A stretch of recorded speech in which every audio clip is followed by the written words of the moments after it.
امام شافعی رحمہ اللہ نے تحقیق کی، انہوں نے کہا کہ حدیث میں آتا ہے لا صلاۃ لمن لم یقرأ بفاتحۃ الکتاب، حدیث میں آتا ہے جو فاتحہ نہیں پڑھتا اس کی نماز نہیں ہوتی۔ بسم اللہ الرحمن الرحیم۔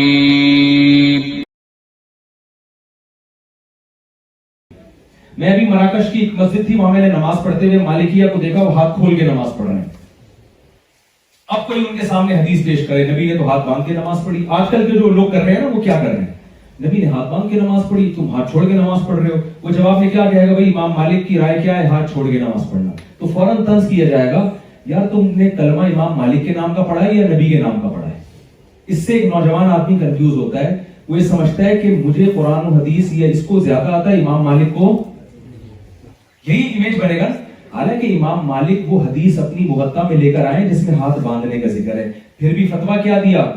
ہاتھ کھول کے نماز کا۔ کیوں؟ وہ کہتے ہیں بھائی میں نے مدینہ والوں کو دیکھا ہے ہاتھ کھول کے نماز پڑھتے ہیں، یہ مدینہ والے صحابہ تابعین کے شاگرد ہیں، تو انہوں نے نبی کی آخری نماز دیکھی ہوگی،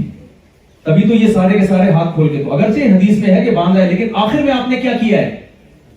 بولو ہاتھ کھول کے نماز پڑھی، لہذا ان کا فتویٰ کیا ہے، کس طرح پڑھی جائے گی۔ اب آپ کو یہ کہہ کہ بخاری میں ہاتھ باندھ کے لہذا مالکیہ جو ہاتھ چھوڑ کے پڑھ رہے ہیں وہ حدیث پر عمل نہیں کر رہے، صحیح کہہ رہے ہیں غلط کہہ رہے ہیں، غلط کہہ رہے ہیں، وہ بھی حدیث پر عمل کر رہے ہیں، وہ حدیث جو سینہ بسینہ تواتر جو امام مالک کا مشاہدہ ہے۔ اسی طرح خوب سمجھ لو، اسی طرح رفع الیدین کرنے کی حدیثوں کو امام شافعی نے لیا، نہ کرنے کی حدیثوں کو کس نے لیا، امام ابو حنیفہ نے۔ انہوں نے اہل کوفہ کا عمل دیکھا، انہوں نے کہا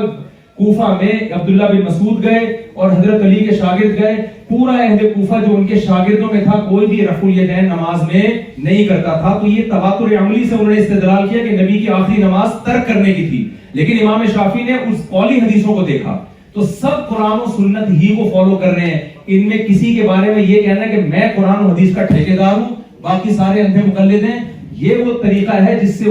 مسلمان میں کیا پیدا ہوگی، نفرت، اور یہ وہ نفرت ہے جس سے قرآن کی اس آیت میں منع کیا گیا ہے۔ امام شافعی رحمہ اللہ نے تحقیق کی، انہوں نے کہا کہ حدیث میں آتا ہے لا صلاۃ لمن لم یقرأ بفاتحۃ الکتاب، حدیث میں آتا ہے جو فاتحہ نہیں پڑھتا اس کی نماز نہیں ہوتی۔ انہوں نے کہا آپ امام کے پیچھے ہو تو بھی پڑھنی پڑے گی آپ کو، کیونکہ اس کے بغیر نماز نہیں ہوتی۔ بتاؤ یہ تورات اور انجیل کو فالو کیا یا حدیث کو فالو کیا، قرآن حدیث کو۔ امام حنیفہ بھی حدیث لے کر آئے، من کان لہ امام فقراءۃ الامام لہ قراءۃ۔ البانی رحمہ اللہ نے اس حدیث کو صحیح قرار دیا کہ